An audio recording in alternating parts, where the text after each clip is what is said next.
I'm Adam Menace. And I'm Peter Martin. And you're listening to the You'll Hear It podcast. Music explored. And today only, recapitulated. Explored. Is that a word? Today only, recapitulated. Yeah. Brought to you by Open Studio. Go to openstudiojazz.com for all your jazz lesson needs, including, Peter, a brand new Hammond B3 organ course by keys legend, friend of the pod, Larry Goldings. It was right. It went down right as we say in St. Louis, right? with a Leslie speaker right over there. Yeah. And Larry was just dropping an incredible playlist of his favorite Hammond B3 That was recording. a fun episode. Really fun course, the whole thing. Yeah, start your free trial today and you can check out the whole thing. And then you can stay on if you enjoy it. Yeah. Go to openstudiojazz.com. So, Peter, yes, the end of season 12. Now, it doesn't feel like 12 years. I know. Hey, high five. 12 years. No, we've done this show 7 years, but somehow we've had 12 seasons. You know what? I don't like to say, why are you telling people about the 7 years? That puts me back on my heels. That makes it like, we should be better. We should be better. We often will just arbitrarily pick dates, and now we've picked these 20 episodes or so to take a little bit of a pause, recapitulate what we've done, and then exactly 20. We're gonna start fresh. So don't worry, we're not taking a big break like we did earlier in this year. We're gonna keep going with this, but we just wanted to we've had a really good time this season. Yes. We put a lot of energy into the pod. We've totally reformatted how we're doing it. We've heard a lot of great feedback from you, our dear listeners. So thank you for that. New words this year. Lazy Suzette. Lazy Suzette. we weren't saying that last year. We were not. Yeah, we got a couple of new things. I've got some fun statistics about this season. How many times we used bespoke. How many albums were actually better than KOB. Ooh. And our average combined Snobometer score. So we've got a bunch of fun stuff coming up later. And we're going to turn our own categories around on our own show. So we're going to pick our ultimate season 12 Desert Island track of all the episodes we've done recently. We're going to get outside of the fishbowl and look back in. That's right. Our apex moments, a bunch of those fun categories. But Peter, to start, something we haven't done since this new season, and that's here from our dear You'll Hear It listeners. So we have a Speakpipe set up. That's a word from the past. You can go to you'llhearit.com and leave us your Speakpipe. A little known feature. Yeah. And so we had a bunch that were lined up. So some of these, I apologize, are from like 5 months ago. But that's okay. we're getting to them now. We call those evergreen questions and comments. We do. So we have some fun ones lined up and some fun things planned for. So we're just celebrating season 12. Yeah. It started with, by the way, can you name all of the episodes this season? I can name the first one. Which was? Asia, by a little group called The Dan. We started this season with Steely Dan's Asia. Yeah. And then we did Brad Meldau's Largo. Also known as Brad Meldau. Then we did an episode called 6 Songs to Turn Coltrane Curious into Coltrane Converted. That sounds like a Peter Martin marketing title. But that was all about that 1963 year with John Coltrane. Then we did The Meters. Then we did Bill Evans' Trio. Then Michael Jackson's Off the Wall. And Miles Davis is My Funny Valentine.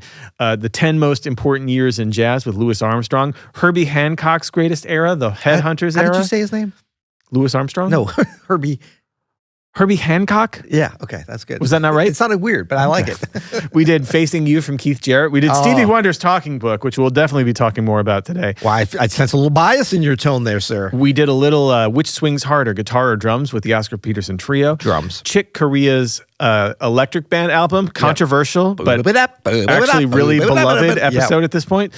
We had a guest, Kirk Hamilton from the Strong Songs podcast, to talk about Tower of Power's self-titled album. We did The Love Supreme of Soul Music, Marvin Gaye's What's Going On, Miles Davis' Birth of the Cool, Joshua Redman's Spirit of the Moment. We were all over the place. Here's to Life by Shirley Horn. We did D'Angelo's Voodoo. We've done Larry Goldings' Jazz Organ Legend Reveals Favorite Tracks. And then we did, of course, John Coltrane's Giant Steps, which just came out last week. So we probably won't be talking too much about it here because we don't remember it, if we're being honest. But those were the albums.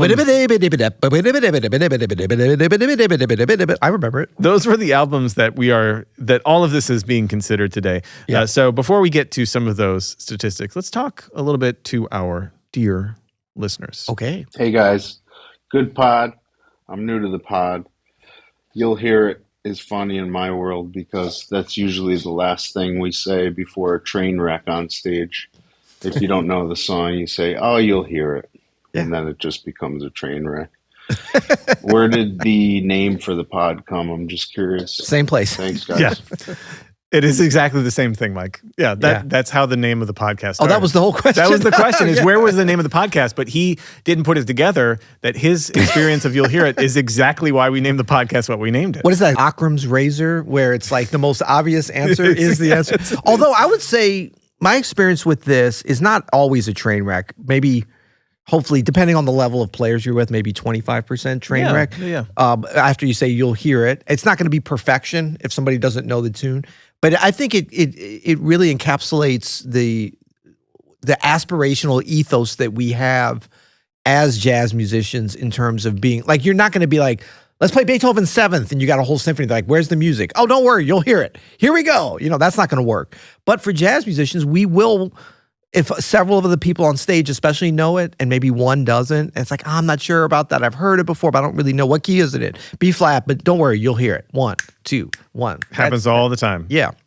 And what would you say the train wreck versus beautiful things happening, or something in the it depends messy on middle? It depends on who's hearing it, right? Like, 'cause some people are really good at picking stuff up, and some people, it makes them nervous or whatever. Some people are comfortable not knowing. Yeah. And just, let's see what happens. I love and it. if everybody's comfortable with that, it's going to be great. I love to set the bar low, and then I exceed expectations easily. That's the way I consider it. Okay, our next question. Hey guys, this is Hoagie Von Devious. I wanted to say I'm a huge fan of the podcast. Hoagie and I Von love all Devious. the That's a insight fake and name. energy you guys can bring to the show. It's so much fun every week. My question I had for you guys was, how often do you find yourselves surprised by the music? As you guys get older and listen to more and more, do you feel like you're continually intrigued and surprised by music, or you feel like you've heard most of the same stuff? I know as I listen more, I can find more nuance and more intention in solos, but I was wondering what your guys' take was on it. Thank you.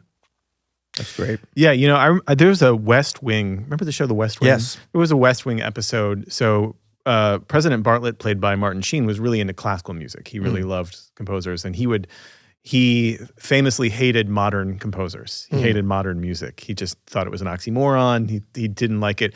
And there's one episode where he goes to the Kennedy Center and sees a premiere of a new piece by a modern composer. He's complaining the whole way there, and he's really moved by the work. And on the way back, he said, it's Martin Sheen's amazing in that show. And he goes, I didn't think I could be surprised by music anymore at my age. And I think there is something to that. It is harder to get surprised by something. Even like, I was just watching like all these like incredible young pop stars that are on the scene right now. Like, there's like this incredible group of young women specifically who are making incredible pop music, and all of it, I like it, but I'm not surprised by it. Like, I'm like, I've heard versions of this throughout my life. I've seen this movie before. I've seen this movie before. It's very good, and I see why kids really like it. Yeah. Like, younger people really connect with it, and I can appreciate that, but like, it doesn't surprise me in any way at all.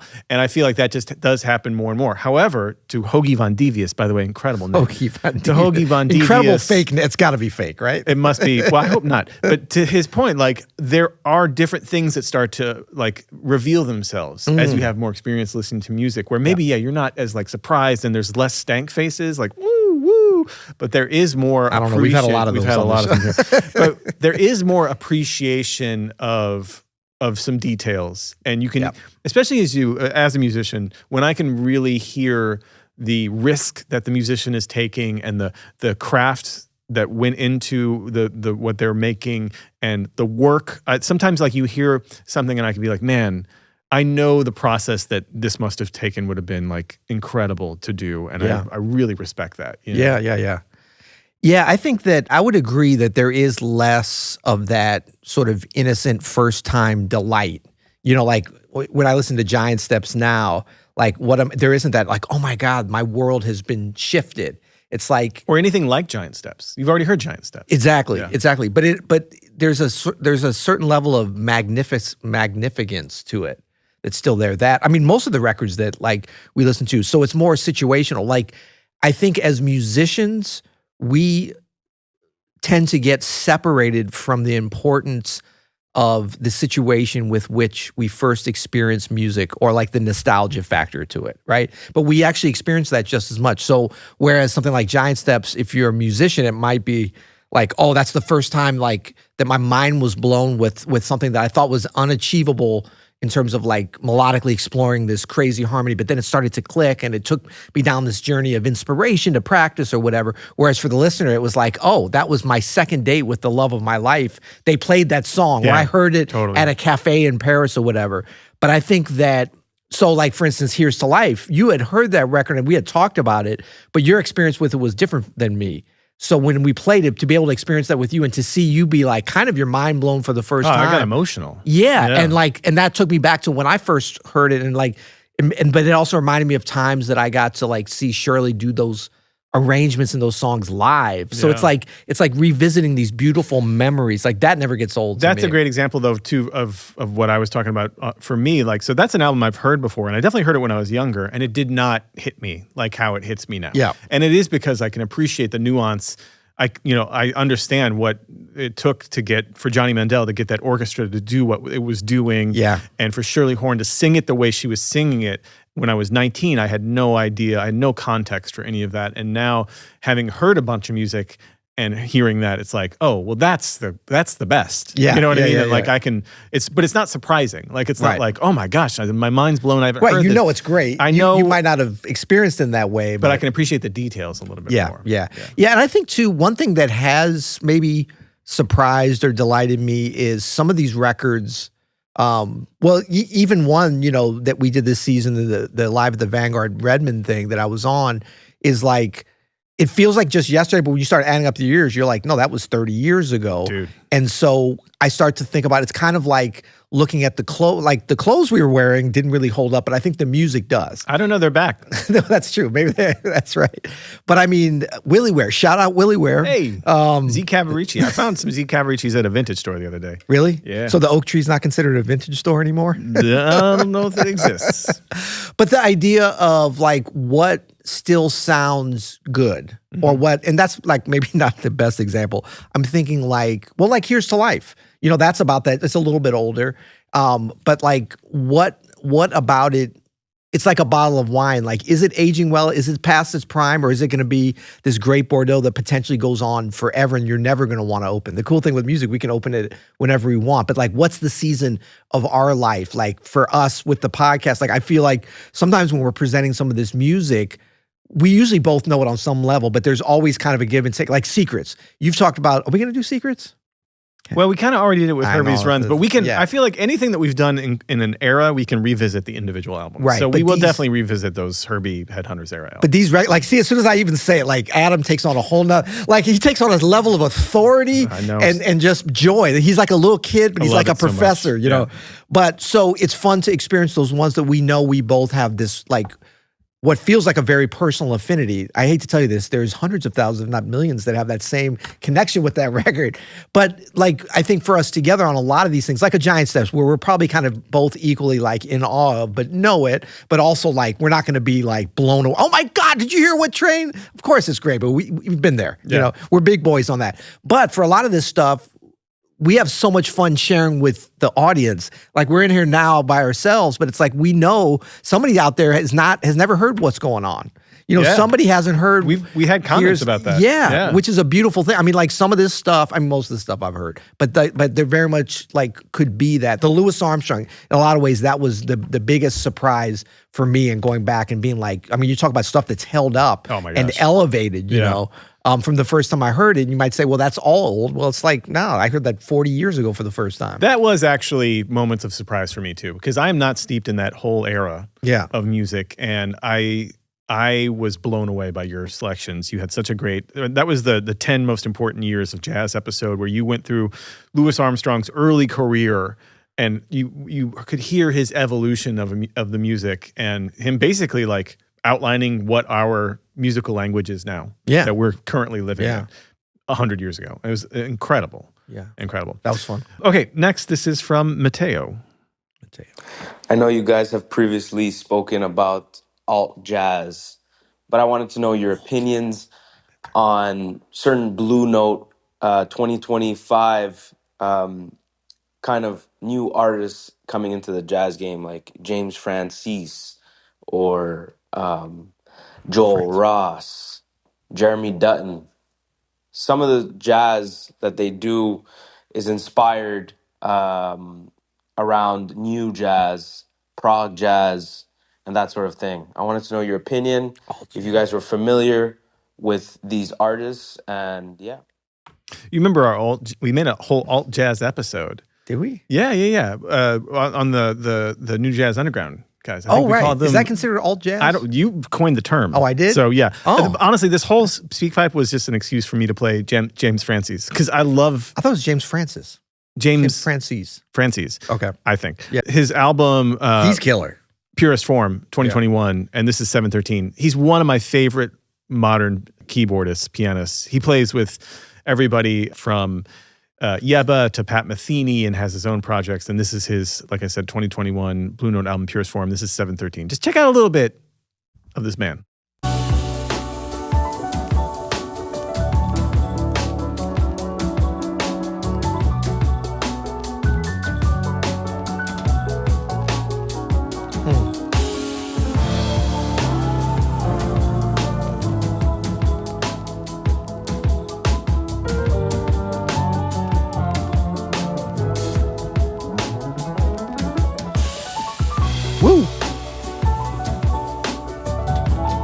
He does this really cool thing. Sometimes he's got this Yamaha upright, and he'll put, because it's like midied out or whatever, he'll put a ring mod on it. It's incredible. Yeah. Like sounds you've never heard of on a piano. Kiefer does some cool stuff with an upright. Yeah. These Yamaha uprights, I saw some at NAMM. They're incredible. Okay. You can do a bunch of cool stuff with Nice. it. But yeah. James Francies, amazing.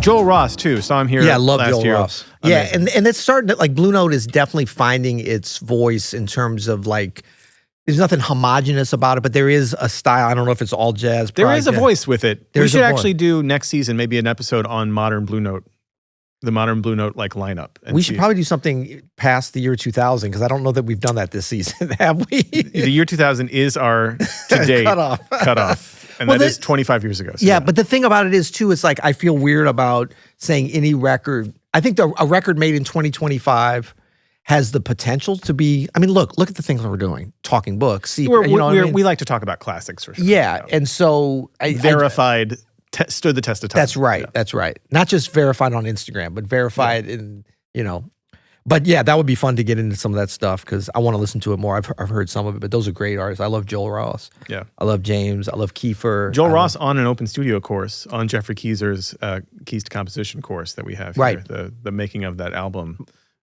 Joel's playing on that. Yep. Incredible vibraphonist musician. Man, music is happening today. Jazz, man, people talking about jazz is dead, man. I know. And we are definitely like a legacy podcast talking about a lot of old, well, we'll get into the breakdown of the decades that we covered this season, right? And how many of them were the 70s. Dude, the 70s felt like just yesterday to me. So I don't know what you're talking about. This next question. My dad was just telling me a story last night about did he say the late 40s? Oh, that's great. I was like, damn, Dad, how old are you? Damn, Dad. This is from Alan. Hello, Adam and Peter. This is Alan from Vancouver, another Canadian listener. Shout out Vancouver. Hey. I was wondering BC. if you could give some examples of recordings where musicians are behind the beat, ahead of the beat, and right on top of the beat. That would be helpful for me. Thank you, and of course, love the podcast. Thank you, Alan. Yeah, not Thanks, only Alan. will we do that for you, but we will do 3 examples of behind the beat, on the beat, and ahead of the beat from the same musician. And this is all from one podcast episode. This has got to be, I don't know what this is, but I know what it is. It's from our beloved Oscar Peterson. Oh, okay. Yeah.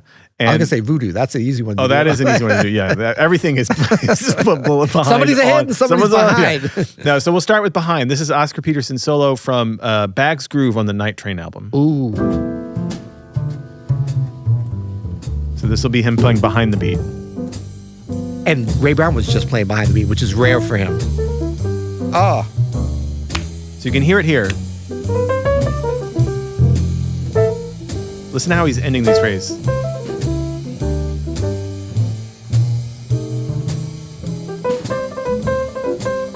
Check this out. Calibration. Did you hear that? One more time.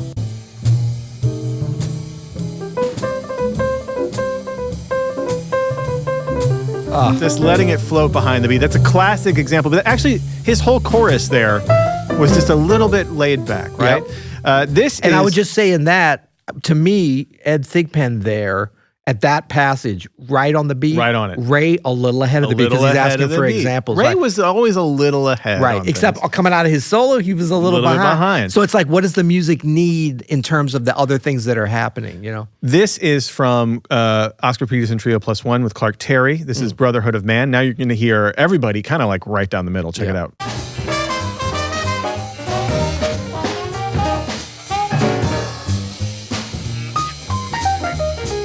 Just right there. Right. Sort of like mid-quick tempos. Yeah. I would say the hi-hat might be just slightly ahead. But Oscar's on. Yeah, Oscar's right on. There's no laying back here. So that's Clark an example. is right on, too. Clark is right on pretty much the whole way. That's an example that Brotherhood of Man is they are like locked in. And then the last example comes from early Oscar Peterson, early Oscar Peterson. Oscar Peterson Trio with the guitar.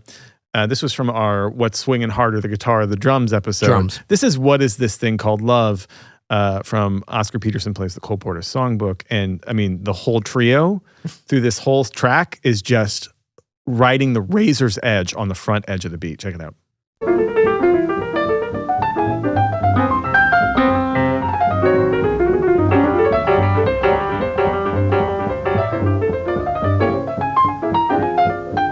Where are you going, Ray? I know. But if everybody's ahead, aren't they all together then? Well, yeah, that's why I said the whole trio is pushing on the... Right. Sometimes this happens where as a unit, you're on the front foot. Right. Yeah. Even there, Oscar's pushing. Yep. And then the way he's accenting the little bit in the left hand, even if it's not actually ahead, also makes it feel even more because it's like anticipations, right? All those like, So there's our example. And then where he's accenting it too. So it's like the placement of the notes and then the placement of the accent. It's a super sophisticated like way to, and it's never right or wrong, but like how do you put these things together? How do you react? How do you play different as they often did there when you don't have drums? One thing I wanted to highlight, and this isn't a hard or fast rule, Alan, but you might have noticed that the example where Oscar's behind the beat was a real slow, and he was using the width of the quarter note in that sense to like flex the time backwards. Yeah. The Brotherhood of Man, kind of mid up. Right in the mid of tempo, like 1, 2, 3, 4. It's not fast, but it's not slow. Yeah. And they are locked in and right in the middle in that. And then the What Is This Thing Called Love? Quite bright. Yeah. And what you don't want to happen on a bright tempo is pull back. No. That is the worst. So all three musicians are pushing to the edge of the front of the beat. Right. And it's very effective at just like, I mean, it feels like you're going forward. You know, it feels like you're leaning and falling forward, which is... In general, better to rush than to drag. Yeah. We don't like to say that, but it's true. But if you're going to lay back something like this... Oh, do you like this track? I love this track. Again, Bag Screw from Night Train. Laid back there. And like Thigpen, there is no anticipation. He's right in the middle, but it's like, high, it might be just slightly. It just gives the freedom for Peterson to be like, I'm going to stylize the shizzle out of this. Next up is a Speakpipe from friend of the show, Zach Wolf. Oh, what's up, Zach? Hey, Adam. Hey, Peter. It's your buddy Zach from Houston. Hey, this morning I was listening to the new release from the Branford Marsalis Quartet, specifically the tune Long As You're Living Yours. I was listening to Joey Calderazzo's just great piano solo, and it sounded so good I wanted to text it to my son. He's a drummer. But when I went to text it, I was looking for the right emoji to go with it. And I realized there's no stank face emoji. Ooh. At least not on my iPhone. I couldn't find anything that really fit.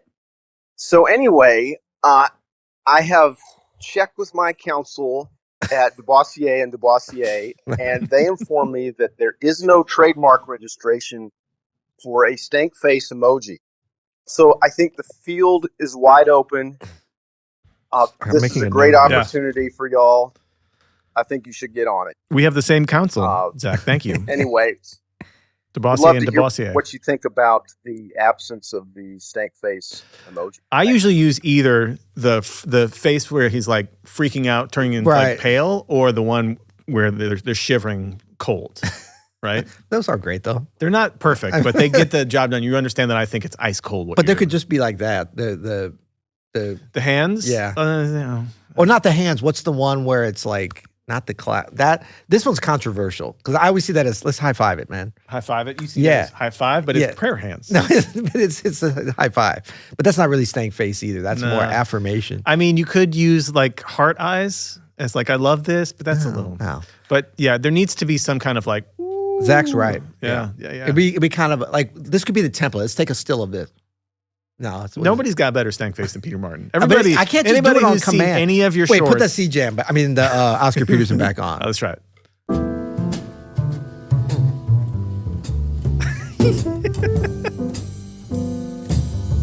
Woo! There it is. Yeah, there you go. Any excuse to play that again. Thank you, Zach. Yeah, we'll get on that. We'll send our art department. Shout out Houston. The stank face emoji. Shout out Vancouver. We have some, man, like our best listeners are in some cool places. For sure. Well, Houston's approximately 98 degrees there every day of the summer, but cool otherwise. We got a kind of a two-parter from Andy. It's our last question here. Adam, Peter, this is Andy from Texas. Longtime listener, first-time caller.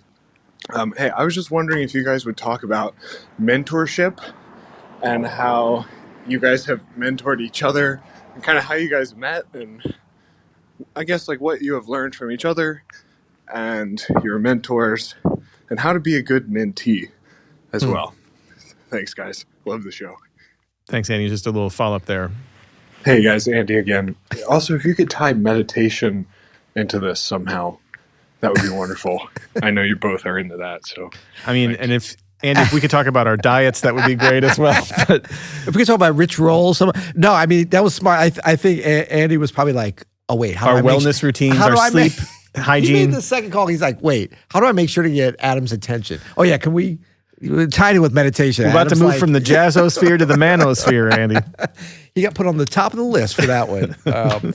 Yeah, so mentor, mentee. I think this, like specific to within being a musician, I think it's a little bit, unfortunately, becoming a lost art, you know, or not like top of mind for a lot of young musicians. I know it was super important for me when I was younger. I know it was for you.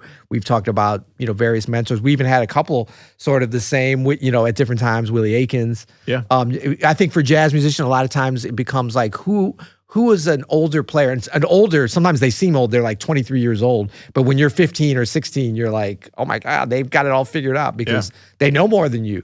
So like there's mentorship from the stage. I would say Betty Carter in a lot of ways, although I only played with her for like 9 months, like just she mentored us. Like she was such a good mentor by that point, and she was so experienced with it. And I think I was pretty good mentee. I mean, I definitely made some mistakes, but I was open. That's the main thing. And I was lucky and in the right situation. I think of that.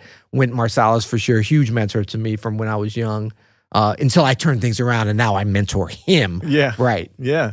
Awkward. I honestly think it's one of the most important relationships you can have in your life. Like, I've always had, I've always collected old dudes, like men who are older than me, and some women, but mostly men who are older than me, and have qualities that I aspire to, not just in music, but like I have friends who are not musicians, but I go and like we hang out at their house. Me and Heather take the kids and we hang out, and they're, you know, they think you're just a friend. They don't know friends. You're taking advantage of them for information. I mean, I think they're gonna listen and be like, "Oh, I thought Adam was my friend." I mean, you know how you have mentees as well. You have me as your mentee, but like there's a two-way street there too. Like it's great to have mentees for you. Like it feels good to think about how you're teaching these things or talking about things or how you do things. And so, but for me, man, like hooking up with you here with Open Studio has changed my entire life and my entire musical trajectory. And in fact, Andy, you probably wouldn't be surprised, but everybody who works here at Open Studio gets better as a musician. Like a trio with Bob DeBoo, Caleb Kirby on drums. This Saturday played a clinic with Joel Fromm, great tenor saxophonist. And I had 2 people come up to me after the show and comment on how great Caleb sounded. They were like, man, Caleb's always sounded great, but it's like another level now. And I'm like, yeah, he's working for Open Studio. He's over Peter Martin's shoulder all the time. He gets to work with Edu Ribeiro and Gregory Hutchinson and just be around these masters. And I think there's been nothing better for my playing, and I know a lot of people that are around here, around you, than just being over your shoulder, hearing you talk about music, hearing you talk about your level of quality that you're aspiring to and that the standards that you hold all of us here to. Like, it's very, very inspirational, and I know it's changed all of our outlooks on that. So it's not going to be easy for you to take that in, but you should take that in, that you're a mentor not just to me, but everybody here as far as like the things that we choose to do and how we choose to do them. And that's a really important thing. And I know you have even developed mentors as the leader here, outside of here. For sure. And I mean, the mentorship definitely goes both ways between us too. I mean, I think there's a natural thing.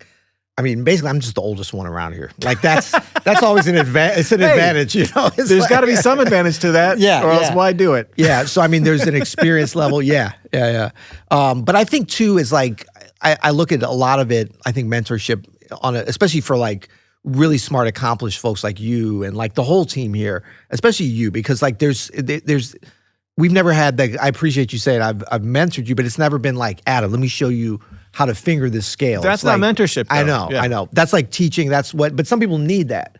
But I think like what I've got and what I like to always pay forward that I got for kind of like what you talk about, like with quality and stuff like that and staying curious, it's like the mentee has to have that curiosity, that growth mindset. Correct. Like if I see that with someone, then it's easy because then it's just like, oh, have you ever thought about this? Or it's like, oh, you're really good. You're at level 8 and you thought that was 10. Can I interest you in level 11? That's It's right. not like all you have to do is just show them that it's there. It's there. And then if somebody's interested, they're like, oh, okay, wow, I just didn't make it around the corner to see it. 100%. And that's what I was providing, continue to be provided.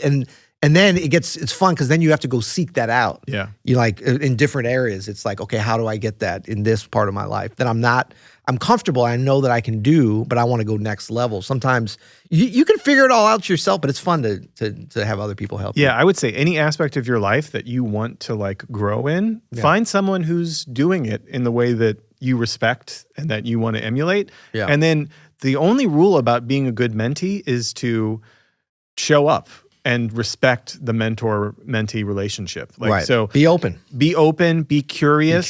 Don't get in your mentor's way with things, but just be like, you almost have to be their apprentice and be available to them in a certain sense. But just like pay attention. For me, it's not like, I don't play like you, nor could I. And I've stolen I've stolen more than I probably care to admit of your music, like of your ideas and things like that. But it's not like intentional even. It's just because I'm around it. Yeah. And I hear you sometimes play stuff I play and I'm like, that's crazy. Exactly. But like, I think it's just the exposure. But then also the most important thing is not you being like, hey, like, I mean, I can and do call you for advice and we talk about big moves and things like that. And you're always incredibly generous with that. But it's more just like watching you navigate the world, right? Is like, I learn a lot of lessons because you're 7-8 years ahead of me. You know what I mean? In the journey here on the path. And so I get to see you move through things that I know, okay, my kids are going to be gone in 4 or 5 years now. Right. You know what I mean? And I've seen Peter and how I've prepared a PDF on Kelly, on how to endure your first colonoscopy. I'll be sharing that with you. I'm a few years ahead of you. I just had that. No, I remember when I got readers, you were like, when I needed glasses, you were like, get progressives. Yeah, change your life. Skip over and the I was reader. like, all right, great. But it's little stuff like that is very, very valuable. Yeah, for sure. Then as far as the meditation thing goes, I know you and I both have different practices with this kind of thing. It's a deeply personal and deeply important part of my daily routine that I practice, just being present in my body, being present in the world, and letting go of the things that my ego wants to hold on to and try to improve. And so I'm constantly working on that part of me. In fact, it's probably the biggest. As you get older, you kind of realize that letting go, that softening, that being aware of what's happening in the moment is by far the most important thing, because you can design a really great life, and you know, as you age and you get successful or whatever, you can have all these great things. But if you're not able to be with them, and like And be with yourself. Oh. Time is just slipping by. Yeah. And then you're just like racing towards your deathbed, you know, without even stopping to appreciate the things. So the more that just for me personally, the more that I'm able to like practice actually like being with what is right now, the better musician I am, the better father I am, the better colleague I am at work, and it just improves my quality of life across the board. Yeah, so well put. Yeah, and I would say too that one thing about, especially as you get older, that for me is really exciting to be a part of that's available to us with social media, with YouTube. Like we look at all, you know, the dangers that are obviously very real, especially for young people and older people. Everyone always is like, oh my God, young people these phones are so addictive. I'm like, that's for all of us. That isn't just we in theory have more self-discipline and kind of foresight and experience if you're a little bit older, but not necessarily. But I would say that like the upside to this exposure is that we have access to many mentors, right? So I think when you're younger, especially, it's so important to have an in-person personal mentor, and if you can continue to have that, it's great. And look, my father and my mother too, like is like, and I still have them, and it's like in a lot of ways, like my dad will say stuff now. You know, like when you think with your dad, when you're kind of like, you're getting older, I've got some things, and then he'll just say one little thing where it's kind of yeah, I'm like, damn, he still got me, you know. In that regard, we both have won the lottery as far as like mentors of having our parents around is for sure, incredible. For sure. Yeah. But I do think as you get older, like in this I look at it as a golden age of like social media and access is like, I can have somebody like Rich Roll say like, I know Rich Roll very well. He doesn't know me very well. It's a parasocial relationship.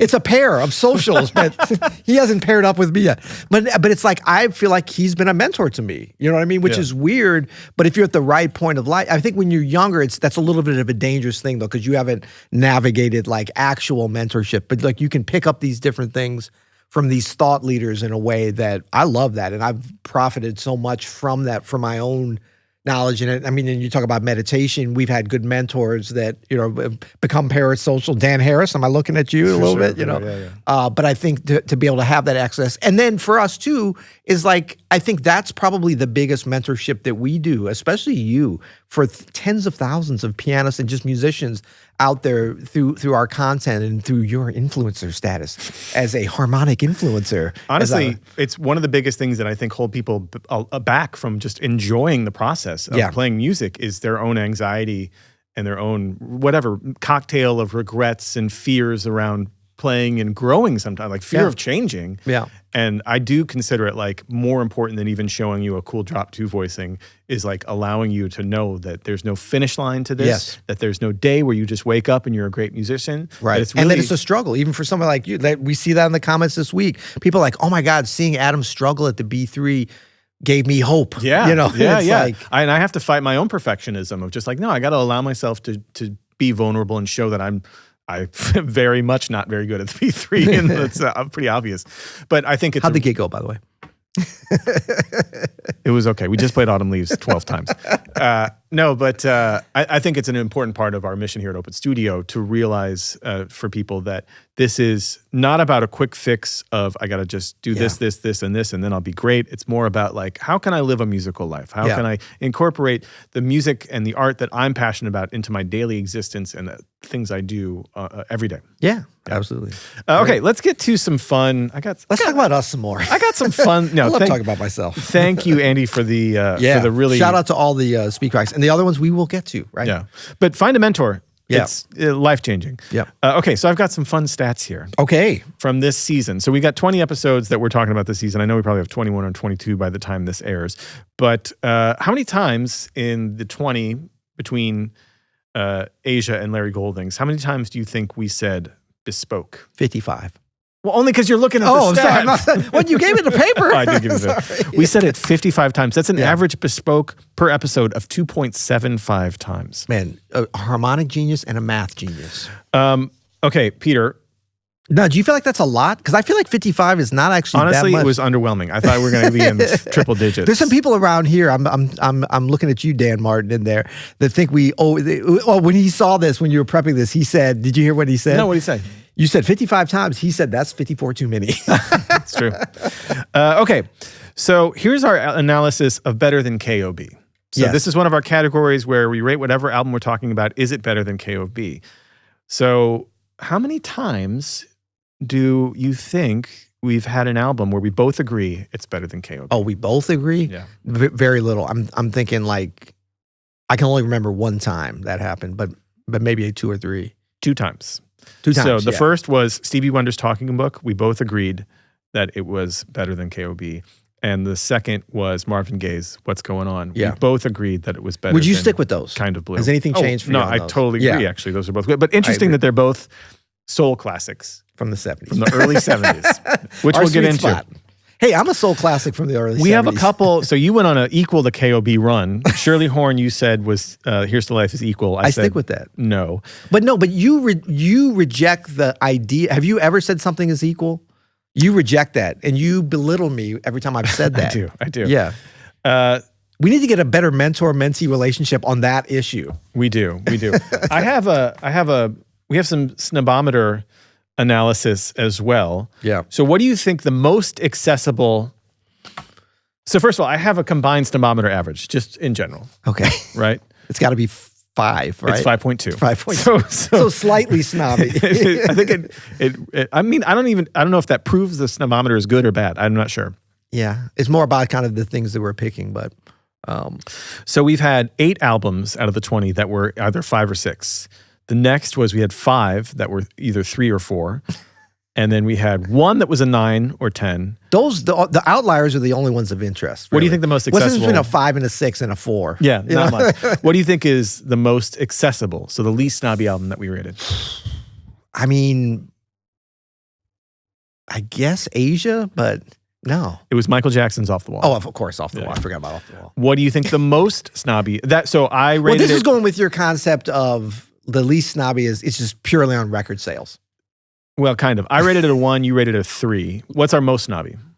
Probably Facing You. Correct. You rated a 9. I rated a 10. But I think that's a super accessible record. I've said this before.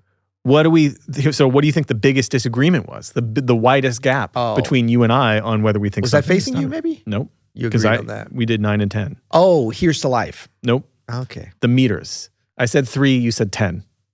It's very snobby. It's not It's snobby so at all. good. You don't think that's a good record? Well, It's a great record, man. well, see, I get it now. You're equating snobby It's not with even a record. good. Yeah. That's not how that works. Well, okay. Okay. Who would What do love you- it more, Ethan Iverson or Aunt Linda? You're saying Aunt Linda, it sways more It's towards not about the more. meters? I don't know. Yeah. It's really broken, but we're not losing it. It's too much fun. What decade do you think held the title for the most albums? The 20s? No. We had one We had album. one in the 20s. One in the 20s. I'm going to say the 70s or the late We had 60s. 7. Yes, it's Oh true. my It's God. the 70s had 7 albums that we did. Marvin Gaye, Stevie Wonder, Keith Jarrett, Herbie Hancock, Steely Dan, The Meters, and Tower of Power. Second was the 60s. We had 5 albums. But let me just be clear about this thing of us being weighing heavily towards that time period, especially for the 70s. We are old dudes, but this is not because this is when, I mean, most of that music, I was born in 1970. So yes, some of it I heard kind of in real time. I don't remember a lot. Like, what's your earliest memories of like music and being like, I love that? It was It wasn't- probably Michael Jackson's Beat It. I mean, how old were you? 3 or 4? Oh, you do? Oh, see, I don't remember. 4 or 5 maybe? Yeah, I don't remember much before 6 That or wasn't 7. like a nursery rhyme or something. Right, You know? right. Yeah. Anyway, I don't think it's just because like we were born in the 70s that we gravitated towards that, but maybe. Okay, let's do some Because if categories. that's the case, we would have been all in the 80s. Like that was my heyday for like pop music, especially. We only had one album from the 80s. It was Chick Corea's Electric Man. We Yep. had 2 from the 90s, Shirley Horn, Here's to Life, and Joshua Rubin's Spirit of the Moment. We had 2 from the 2000s. However, both of the albums from the 2000s were from the year 2000, which is technically the 90s. So Yeah. that's D'Angelo's Voodoo and Brad Meldau's Largo. Good records. So, Peter, I have here for you your Desert Island tracks. Now, keep in mind, on the Steely Dan Asia, we did not have the categories totally dialed in yet, so we didn't have a Desert Island track. So I Okay. will allow you to pick a Steely Dan Asia cut if you want to, but what I'd like us to do is to talk about our Season 12 Ultimate Desert Island tracks. So pick one from our From our mine or tracks from here. yours? I'm going to pick from mine. 'cause Yeah, you should obviously pick from those- yours and I'll pick from mine. I think I'm going to go with, You know, I think I'm going to go with I Can't Help It, Michael Jackson. Great call. Because Desert Island, I was going to say Keith Jarrett Laline, but I might, like, that to me is like the one that I want to listen to every day. But if you're on a desert island, a little different situation. Yeah. Like, you got to keep the party going. Yeah. You got to be inspired. You're by yourself. Yeah. You don't know when your next meal's coming. You got to go hunt that fish down, buddy. You do got to hunt that fish down. So what about you? I'm going to go with Brad Meldau's When It Rains. Wow. You love you some Brad. I do love me some Brad. And I love that track in particular. I love the melody. I love the piano solo. It also, good. It scratches like an indie rock niche. And it's a nostalgia for you. It is a nostalgia for me. So I'm and that's the same with me with I Can't Help It. So what do you think was the apex moment of season 12? What is your favorite moment of this podcast? Right now. Right now. Right now. No, it kind of is, man. Okay. Like celebrating. Okay. No, I would say the what's going on. Because like I could feel you crushed that. You led. So I don't know if the listeners might not know, but we kind of like take turns steering the ship here. I know. Okay, on each episode. That was yours, and you crushed it. But you had so much great, color commentary and otherwise.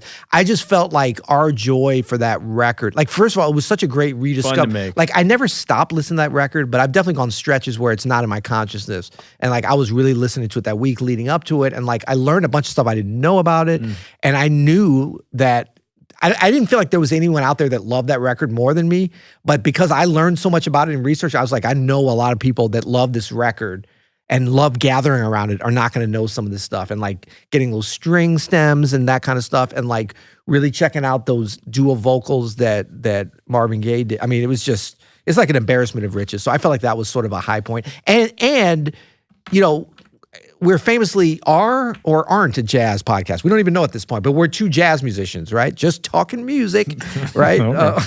But I mean, I felt like that was probably one of the biggest records or most important records ever made, that we brought some really good insight. Like I said, I even thought is a jazz record. You were like, no, this is not a jazz record, but it's a jazzy record, jazz adjacent, alt jazz, progressive jazz. It's something to do with jazz. And I thought we exposed that in an interesting way. I think it's a great call. That was the highlight of the season for me too. But I am going to pick Stevie Wonder's Talking Book. That is in my top 5 all-time favorite albums. And I just recall us beaming the entire time. Yes. And that was one that you drove, and I think you just crushed that It's a great record. preparation and all that stuff. Sue me, I love Stevie. Man, we listened to every single track. We had a ball doing it. Yeah. That was real high. I mean, I could listen to that again today. And I mean, maybe it's more kind of like recency bias, but I thought the D'Angelo episode we brought like a similar kind of nostalgia. Like, it was so apparent, like, where were we in our lives when this came out? We even knew, because of all the Roy Hargrove on there, I knew a little bit of the behind the scenes stuff, and that was a good one too. Yeah. Okay. Up next this is usually a category we say, what other albums? Bespoke spot? Oh, no, okay. Oh, sorry. Bespoke. No, that's that's right. Bespoke Spotify playlist. That's right. Sorry. Thank you for keeping me on track. Well, now that you've broken down how much we concentrate on the 70s, I'm going to say surprisingly 70s soul heavy rotation. That's the playlist name? Yeah. Surprisingly 70s. Well, I would be surprised we had so many 70s. I have Gen X tour bus. This sounds like a playlist you would hear a Gen X musician on a tour bus listening to. Dude, when I was on the tour bus heavy in like 90s and all early these 2000s, albums. this is exactly what it would be. Exactly right. Yeah. So in the CDs though, with the little, you'd have folder. your giant book of CDs and be like, hey, check it out. It's like your little yearbook.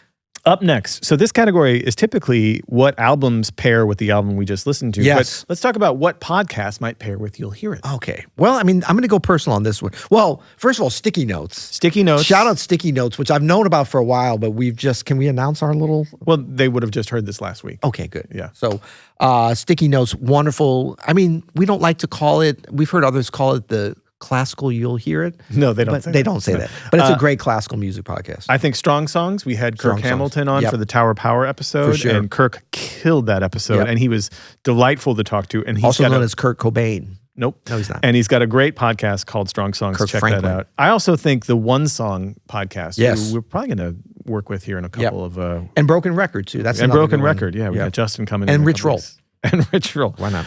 Okay, any Quibble Bits this season? Yes, I have one. Go. We don't have keyboards. Oh. That's a Quibble Bit. Okay, leave in the comments because we have do not leave in the comments. So you don't. Is this podcast for you or is it for the dear listeners? It is for me. We're not doing Really? keyboards on this show. Can you measure your britches? Are you too do large a for those Bosendorfer britches? and a vintage vibe at the beginning well, of then every let's pull those episode. over. Would you guys like us to pull those over? I feel okay. Can I explain my different quibble show. bit and It's then a I'm going to different listen show. to you? Well, I Go didn't ahead. say we have to change Go it. ahead. I'm saying this Go is a ahead. quibble bit. Okay, I feel like at times when I'm describing something with words, my words fail me. Mama, my feets fail me, kind of that kind of thing, that I'd like to be able to play a few things like we used to. It's not going to become a full-on demonstration. I feel like if I'm talking about a minor 9, I'm like, oh, it's that great minor. I want to play that. I want to demo. I want to be part of the music.